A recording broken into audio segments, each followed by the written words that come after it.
toi, tu veux pas aider Groupe, tu veux pas aider Vaïd à sortir de la mauvaise passe. Toi, tu veux pas, toi, plus jamais tu joueras au Paris Saint-Germain, t'imagines? Il m'a menacé.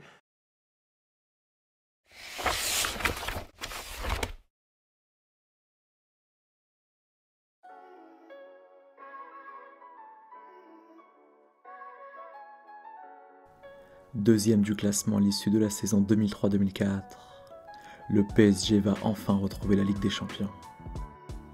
Pour l'exercice à venir, le club de la capitale a d'ailleurs choisi de miser sur un recrutement plutôt ambitieux. Les dirigeants le sentent. La saison qui se profile peut et doit être celle de la confirmation. Celle d'un PSG enfin de retour au plus haut niveau sur le plan national et présent sur la scène européenne. Raison pour laquelle donc, ils ont choisi d'investir sur le Serbe Daniel Ljuboja, sur la paire nantaise Sylvain Armand Mario Yepes, et surtout, sur le monégasque Jérôme Rotten. Récent finaliste de la Ligue des Champions sous les ordres de Didier Deschamps à l'ASM, et désormais international tricolore, l'ancien Troyen a reçu les avances flatteuses de nombreux clubs européens, parmi lesquels Chelsea notamment. Mais désireux plus que tout de rejoindre la capitale française, il les a toutes refusées. Car Rotten, en effet, est un amoureux du Paris Saint-Germain. Le club dont il a toujours rêvé de défendre les couleurs. Pour les romantiques du football, un tel choix de carrière relève forcément de la plus belle preuve d'amour qui soit. Surtout si l'on songe à la belle marche de progression à laquelle Rotten était promis à l'issue de sa grosse saison monégasque. Mais cette marge de progression, justement, l'ancien de l'INF Clairefontaine espère bien l'exploiter sous ses nouvelles couleurs. C'était là sans compter sur les premiers accros de vestiaire qu'il va rencontrer au PSG. En septembre 2004, en effet, un mois seulement après le début du championnat, et malgré toutes leurs ambitions, les Parisiens pointent à la 18e place du classement. Entre Vaïd Halilodzic et ses nouvelles recrues estivales, la mayonnaise a du mal à prendre. Et déjà, les langues se délient dans la presse. Les langues, ou plutôt une langue.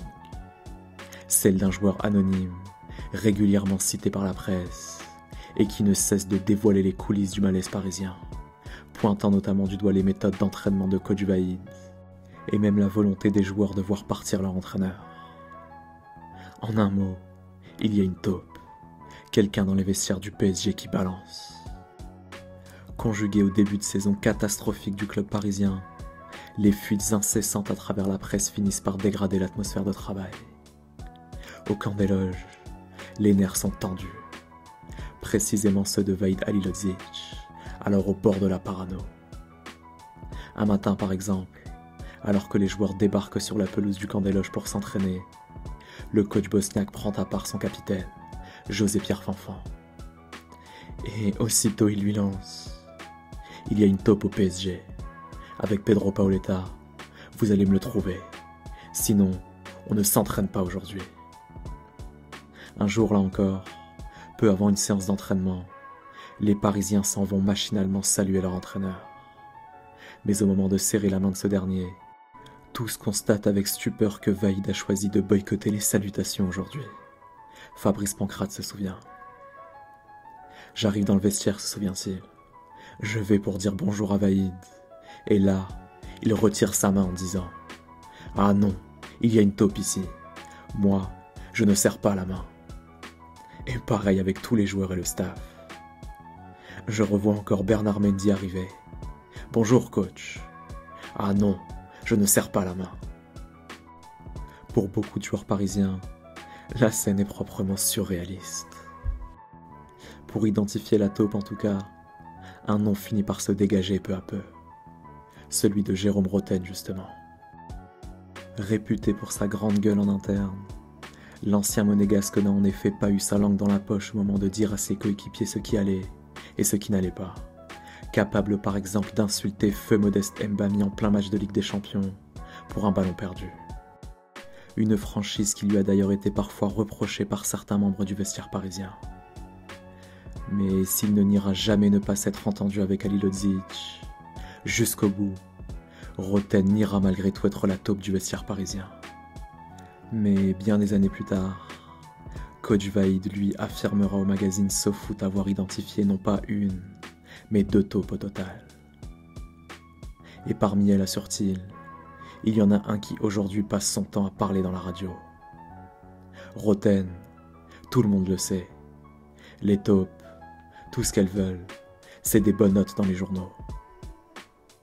Des accusations gratuites, mais qui rejoignent étrangement celles formulées en 2008 par Michel Moulin, ancien dirigeant du PSG, quand il déclarait alors « Au PSG, la taupe, c'est Jérôme Roten.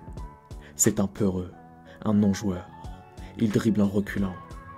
Je sais qu'il parle aux journalistes, et c'est pour cela qu'il a de bonnes notes. » 4 ans après Vaïd en tout cas, Jérôme Roten se voit à nouveau associé à une autre polémique médiatique. Et c'est en 2008 qu'elle débute. À cette époque, Ligue des Champions et places européennes ne sont plus que de vieux fantasmes pour le PSG. Car en cette fin de saison 2007-2008, se maintenir en Ligue 1 demeure le seul et unique objectif du club parisien en championnat. Depuis de longues semaines en effet, les hommes de Paul Le Guen gravitent dangereusement autour de la zone de relégation.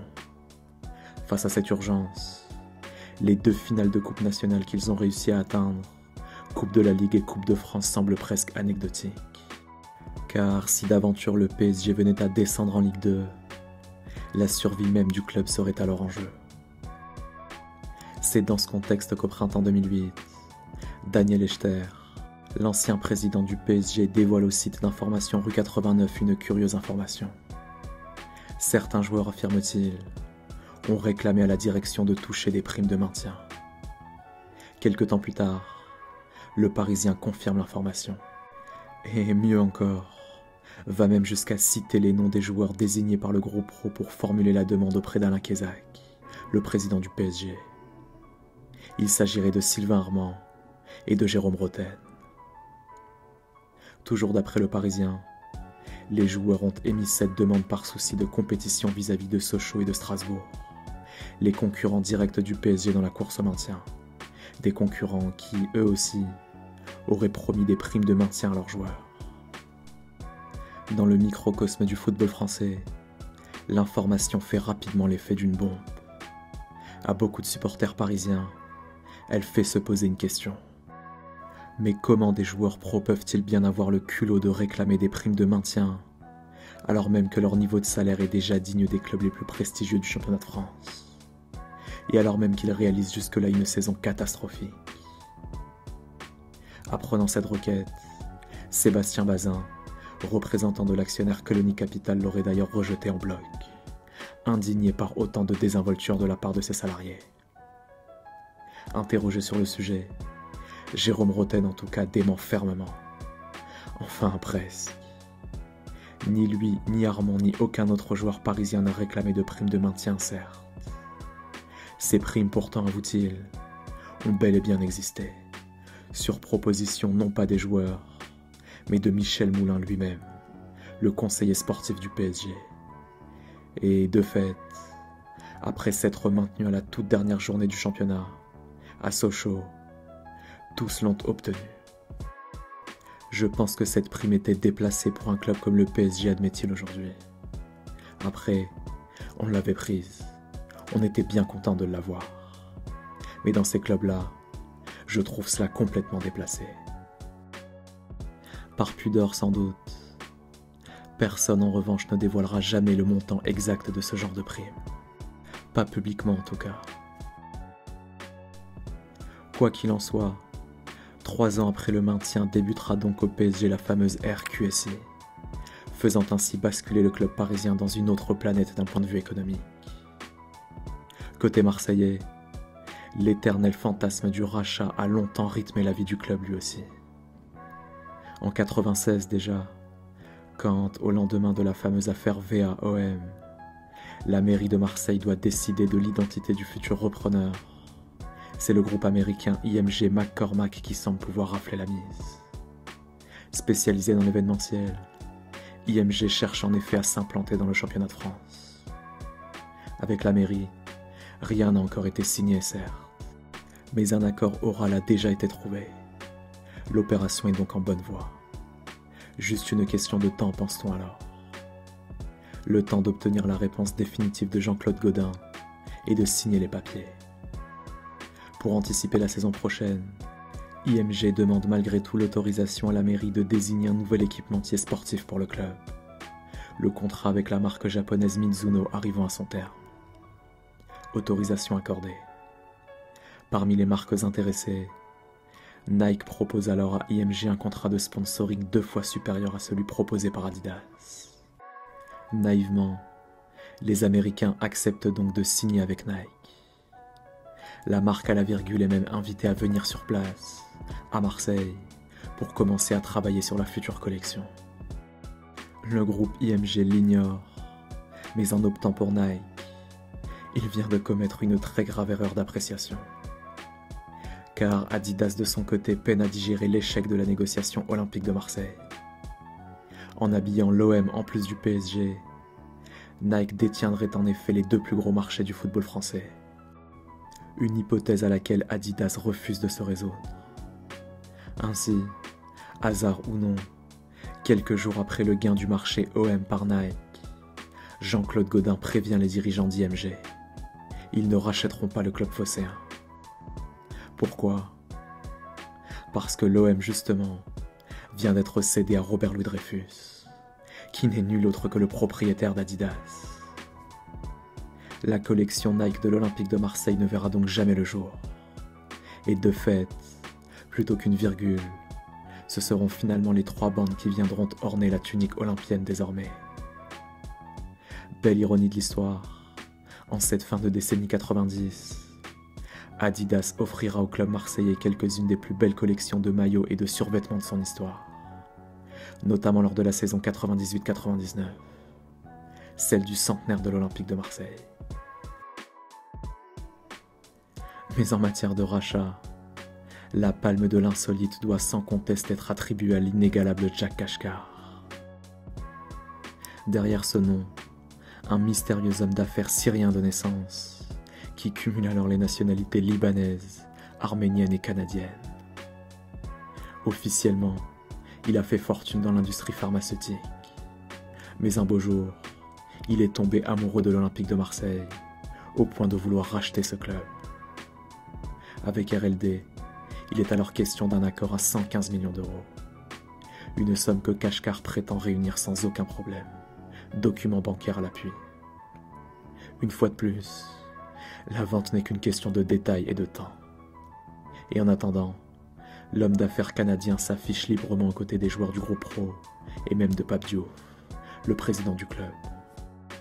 Et comme pour signifier sa richesse, il voyage en permanence à bord d'un luxueux jet privé.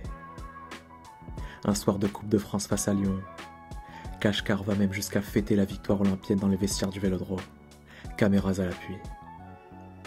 Témoin de la scène, Djibril Cissé se souvient. Il est venu dans les vestiaires et il a dit « Vous avez besoin d'un nouveau vestiaire ? Ok, alors vous l'aurez. Vous avez besoin de ci, de ça ? Ok, vous l'aurez. » Mais côté sportif, Djibril Cissé devrait normalement avoir toutes les raisons de s'inquiéter. Car en coulisses, Kashkar l'assure. Il a l'intention de faire venir de grands joueurs à l'OM. En attaque, le nom d'un certain Carlos Tevez, un jeune et prometteur attaquant argentin, est alors évoqué. Mais de l'autre côté des coulisses, c'est surtout les journalistes qui s'inquiètent. Ils s'inquiètent par exemple de voir le nom de Kashkar et de son épouse apparaître dans un grave scandale financier mêlant notamment un parrain de la mafia russe. D'autant qu'en parallèle, Kashkar réclame à RLD un délai supplémentaire pour verser les fameux 115 millions d'euros. De l'autre côté de l'Atlantique, au Canada cette fois-ci, les signaux ne sont hélas pas plus rassurants. Là où les locaux d'Onyx par exemple, la société personnelle de Kashkar n'ont strictement rien d'une multinationale censément millionnaire. Envoyé sur place, un journaliste français aura même l'occasion de visiter le bureau personnel de Kashkar. Mais en réalité, il n'y trouvera rien d'autre qu'un vulgaire planisphère accroché au mur et un bureau orné de 2 petites statues, celles de Lénine et de Staline. Sans surprise, Le 23 mars 2007, Robert Louis Dreyfus annonce officiellement l'interruption des négociations, sans doute alerté en interne lui aussi par le manque de crédibilité de son homologue canadien. Pour l'anecdote par exemple, l'une des fameuses garanties bancaires avancées par Kashkar se révélera être un faux grossier, dans laquelle la signature d'un patron d'une grande banque américaine a tout simplement été imitée. Quant au micro de SoFoot, il reviendra bien des années plus tard sur le fameux épisode de la vente avortée. Jacques Kashkar en tout cas continuera de plaider non coupable. Je n'ai rien fait de mal à personne, assure-t-il. Je n'ai pas volé 1 euro à Louis Dreyfus. Je voulais juste acheter ce club. Les gens ont cru que je n'étais pas réel. Mais c'est faux. Je suis réel.